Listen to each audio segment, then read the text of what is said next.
नमस्कार प्यारे बच्चों। इजी लर्निंग चैनल में आपका फिर से एक बार स्वागत है। उम्मीद है आप सभी परिवार सहित सकुशल होंगे। तो चलिए शुरू करते हैं आज का वीडियो।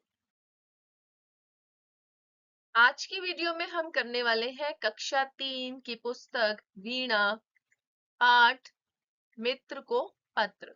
तो चलिए शुरू करते हैं इस वीडियो को। मित्र को पत्र आरंभ करने से पहले हम यह जानेंगे कि इस पत्र में कौन मित्र है। तो एक है रूपम, जो पत्र लिखता है अपने मित्र अभिषेक को। रूपम अपने परिवार के साथ असम गुवाहाटी में घूमने जाता है। वहां उसने क्या देखा, इसके सारे अनुभव वह अपने मित्र अभिषेक से पत्र के माध्यम से करता है। पत्र लिखने से पहले आपको यह बात का ध्यान रखना चाहिए कि पत्र जो लिख रहा है उसका नाम पत्र के अंत में आएगा और जिसको पत्र लिखा जा रहा है उसका नाम पत्र के आरंभ में आएगा। यहाँ रूपम ने अभिषेक को पत्र लिखा है तो अभिषेक का नाम पहले आएगा। तो चलिए शुरू करते हैं इस पत्र को। प्रिय मित्र अभिषेक, नमस्ते।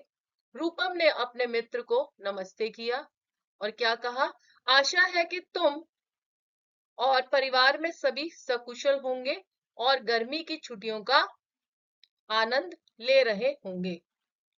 रूपम ने अभिषेक से उम्मीद लगाई कि तुम और तुम्हारा परिवार ठीक होगा और तुम गर्मियों की छुट्टियों का आनंद भरपूर रूप से ले रहे होंगे।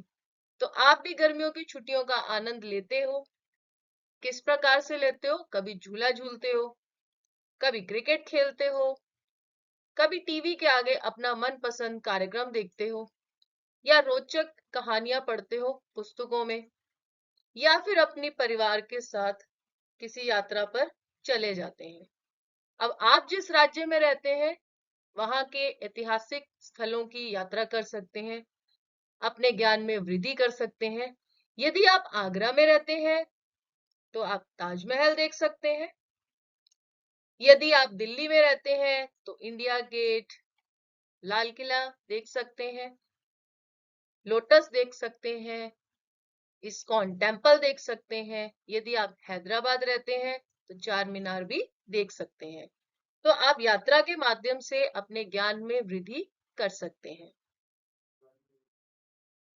आगे रूपम ने लिखा कि मैं अपनी छुट्टियां मनाने अपने नाना नानी के घर गुवाहाटी आया हूँ।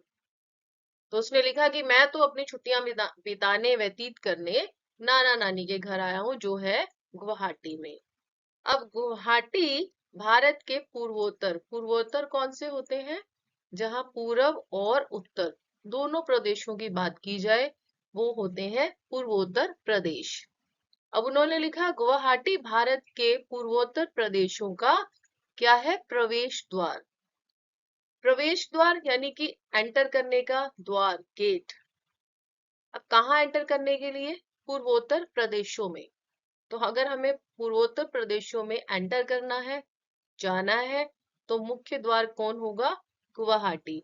तो ये कौन कौन से हैं पूर्वोत्तर प्रदेश? जिसमें है अरुणाचल प्रदेश, नागालैंड, मणिपुर, मिजोरम, त्रिपुरा, मेघालय और असम। ये जो 7 है प्रदेश ये कहलाते हैं सेवन सिस्टर।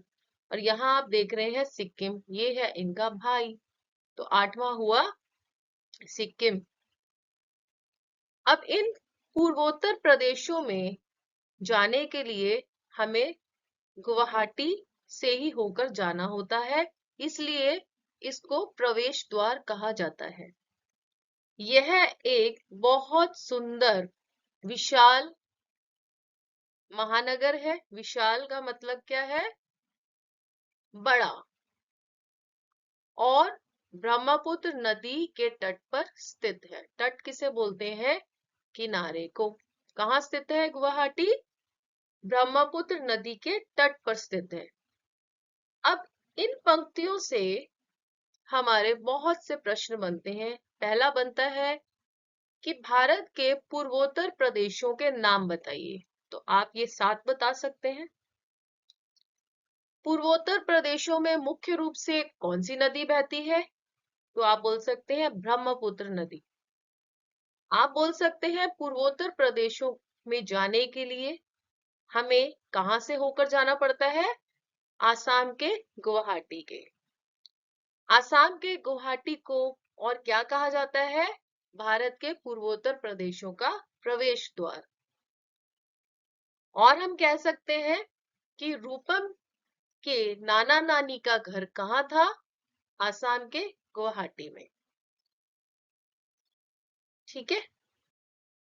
आगे रूपम ने कहा कि तुम्हें यह जानकर आश्चर्य होगा, आश्चर्य होना, हैरानी होना होगा कि ब्रह्मपुत्र इतनी विशाल नदी है, उन्होंने कहा बहुत बड़ी नदी है ब्रह्मपुत्र, कि इसमें मांजुली नाम का एक बहुत बड़ा द्वीप है। अब द्वीप किसे कहते हैं? कौन सा द्वीप है? मांजुली द्वीप। द्वीप किसे कहते हैं? जो देखो चारों तरफ से एक ऐसा स्थल जो चारों तरफ से पानी से घिरा हुआ हो, उसी को बोलते हैं द्वीप। तो ये कहाँ बना हुआ है? ब्रह्मपुत्र नदी में। यह नदी में स्थित भारत का सबसे बड़ा द्वीप है। कौन सी नदी में? ब्रह्मपुत्र नदी में। अगर प्रश्न पूछा जाए आपसे कि भारत का सबसे बड़ा द्वीप कौन सा है, तो उत्तर है मांजुली द्वीप। पूछा जाए ये कहाँ स्थित है, कौन सी नदी पर है बना हुआ, तो हम कह सकते हैं ब्रह्मपुत्र नदी में।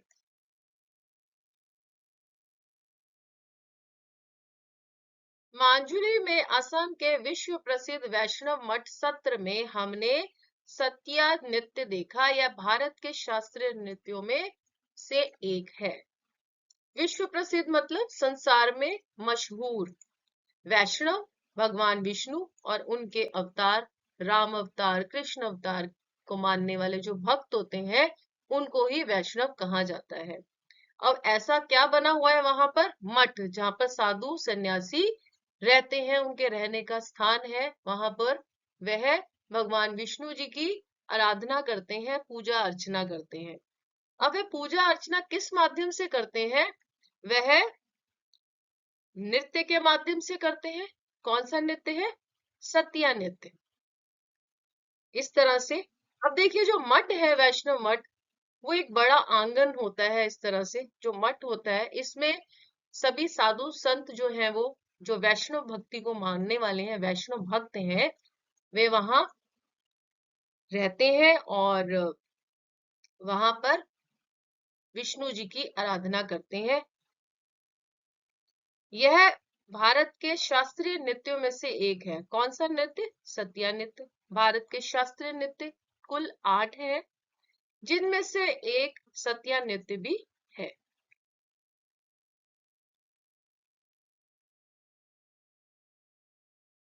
इन शास्त्रीय नृत्यों की बात करें तो शास्त्रीय नृत्य बोलते किसको है? एक प्रदर्शन कला, यानी कि नाटक के रूप में हमें जो नजर आ रही है, वो भी कह सकते हैं डांस के रूप में, नृत्य के रूप में जो हमें नजर आ रही है, जो धार्मिक, सांस्कृतिक और पारंपरिक महत्व रखती है।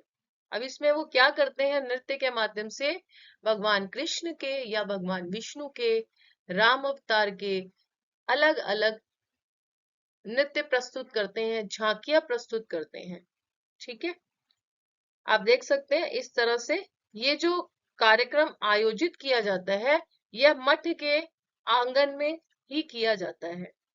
इस चित्र के माध्यम से आप देख सकते हैं कि किस प्रकार से यहाँ ऊपर कृष्ण लीलाएं दिखाई जा रही हैं, सात्विया नृत्य किया जा रहा है, उसकी एक प्रदर्शनी यहाँ आप देख सकते हैं, एक आप यहाँ देख सकते हैं मठ के भीतर। दोनों ही नृत्य आयोजित वैष्णव मठ जो सत्र है, उसके अंदर ही किए जा रहे हैं। गुवाहाटी नगर के समीप नीलांचल पर्वत पर कामाख्या देवी का मंदिर स्थित है। यहाँ पूरे भारत से श्रद्धालु दर्शन करने आते हैं। आप देखिए, ये है नीलांचल पर्वत, इस पर कामाख्या देवी मंदिर बना हुआ है और यहाँ पूरे भारत से श्रद्धालु, श्रद्धालु किसको बोलते हैं? ऐसा व्यक्ति जो किसी व्यक्ति या वस्तु के प्रति गहरी आस्था या विश्वास रखता हो, वह दर्शन करने आते हैं श्रद्धालु। दर्शन का मतलब है देखना। आगे रूपम ने लिखा कि हम लोग पिछले गुरुवार को वहां दर्शन करने गए थे। हम उमानंद मंदिर भी गए। ये आप देख सकते हैं उमानंद मंदिर। वहां पहुंचने के लिए नाव से जाना पड़ता है और थोड़ा पैदल भी चलना पड़ता है। अब उसने क्या बोला कि वहां देखिए, आप देख सकते हैं नदी के किनारे तट पर, कौन सी नदी? ब्रह्मपुत्र नदी। इसके तट पर जो नाव है वो लग जाती है, फिर हम ऊपर जाते हैं, थोड़ा पैदल भी चलते हैं और फिर हम उमानंद मंदिर में प्रवेश कर सकते हैं। ठीक है। पैदल चलते हुए नानी ने मुझे बताया कि स्वस्थ रहने के लिए खेलना बहुत आवश्यक है। स्वस्थ का अर्थ है बीमारी से मुक्त होना। उन्होंने कहा कि स्वस्थ तन में ही स्वस्थ मन रहता है। यदि हमारा तन अच्छा होगा तो हमारा मन भी अच्छा होगा। इसलिए पढ़ाई के साथ साथ खेल कूद भी बहुत आवश्यक है। मैंने नानी को तुरंत बताया कि मैं अपने मित्रों के साथ बहुत सारे खेल खेलता हूँ।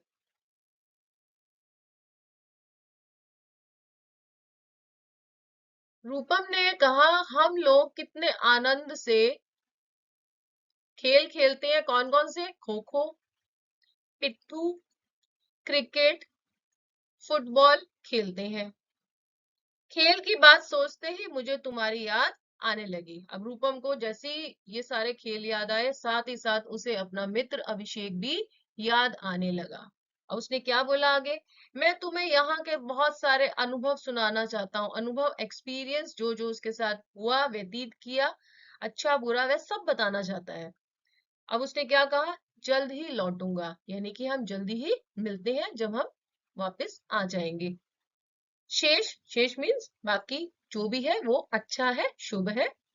बड़ों को प्रणाम, यानी कि उसने क्या कहा? अभिषेक के माता पिता के लिए साथ में प्रणाम भी भेज दिया। तो मैं देखिए क्या लिखा, तुम्हारा मित्र रूपम। पाठ के अंत में रूपम ने अपना नाम इसलिए लिखा क्योंकि रूपम ही इस पत्र को लिख रहा है। किसको? अभिषेक को। तो पत्र लिखने वाले का नाम नीचे आता है पत्र के, और पत्र के आरंभ में उसका नाम आता है जिसको पत्र लिखा जा रहा है। अब हम करेंगे पाठ मित्र को पत्र के शब्दार्थ। तो पहला है पूर्वोत्तर, पूर्व और उत्तर। दूसरा, श्रद्धालु, ऐसा व्यक्ति जो किसी व्यक्ति या वस्तु के प्रति गहरी आस्था या विश्वास रखता हो।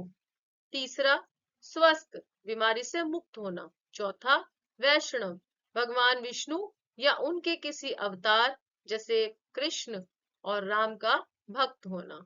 पांचवा, मठ, साधु सन्यासियों के रहने का स्थान। छेवा, शास्त्रीय नृत्य, एक प्रदर्शन कला से है जो धार्मिक, सांस्कृतिक और पारंपरिक महत्व रखती है। सातवां, विशाल, बड़ा। आठवां, दर्शन, देखना। नौवां, तट, किनारा। 10वां, आश्चर्य, हैरानी। 11वां, विश्व प्रसिद्ध, संसार में मशहूर। हमने इस पाठ से क्या क्या सीखा?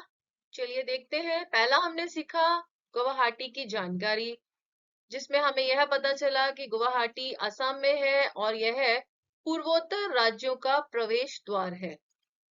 दूसरा हमने सीखा पूर्वोत्तर राज्यों की जानकारी कि कौन कौन से हैं, सेवन सिस्टर्स के क्या नाम है, और आठवां सिक्किम जो सेवन सिस्टर का भाई है। हमने सीखा भारतीय शास्त्रीय नृत्य जो 8 प्रकार के हैं, जिनमें से प्रमुख रूप से असम में कौन सा किया जाता है? सत्या नृत्य। हमने देखा कामाख्या मंदिर, उमानंद मंदिर, जिसमें नाव में बैठकर हम जाते हैं और थोड़ी दूर पैदल चलकर हम उमानंद मंदिर के दर्शन कर सकते हैं। हमने देखा वैष्णव मठ, जिसमें वैष्णव भक्त कृष्ण और राम की आराधना करते हैं नृत्य के द्वारा, लीलाओं के द्वारा। आगे हमने सीखे खेलों के नाम जो रूपम ने अपनी नानी को बताए थे। हमने देखा ब्रह्मपुत्र नदी, जिसपे एक बहुत भारत का सबसे बड़ा मांजुली द्वीप बना हुआ है, इसकी जानकारी हमने प्राप्त करी। और सबसे प्रमुख रूप से हमने क्या सीखा? पत्र को लिखने की कला, कि जो पत्र लिखता है उसका नाम अंत में आता है और जिसको पत्र लिखते हैं उसका नाम पत्र आरंभ करने में सबसे पहले आता है। अंत में हमने क्या सीखा कि एक मित्र अपने मित्र के प्रति किस प्रकार दूर होकर भी प्रेम भावना रखता है। वह उसके वियोग में, उससे दूरी में विलाप भी करता है और उसे अपने आनंदमय समय में भी याद करता है। आप भी अपने मित्र के साथ इसी प्रकार से प्रेम भाव से मित्रता बनाए रखें।